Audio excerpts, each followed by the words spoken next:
So here we are, another Final Fantasy in like the 25th entry in the series that seems to show, well, it's, there's been a lot of them. And this one seems to be a bit of a douchebag simulator come monster hunter game.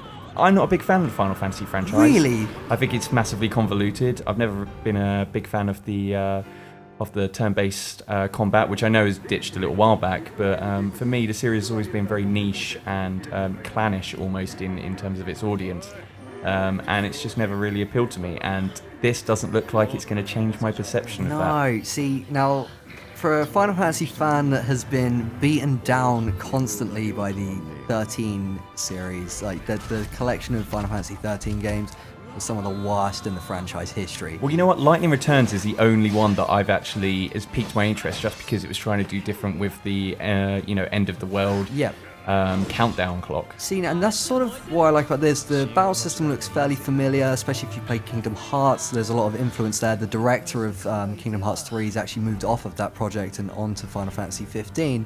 So, we're going to have a really fluid, really organic battle system, and I really like the idea of this road trip, where you're in this car with these... It's Forza Horizon.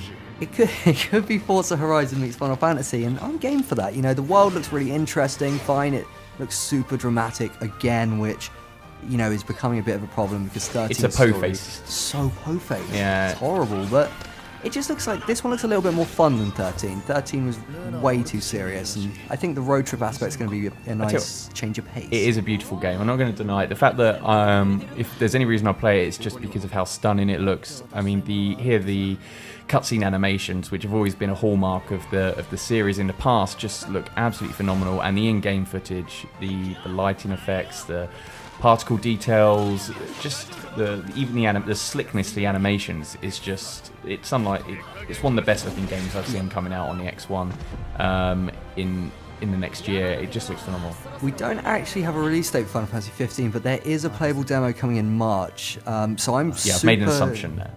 It's March-ish. It's coming March sometime. I'm really excited. Like, this is probably a demo that I'm going to play over and over and over again because, this is looking like a 2016 game, but we'll see. Final Fantasy 15, I've got my fingers crossed.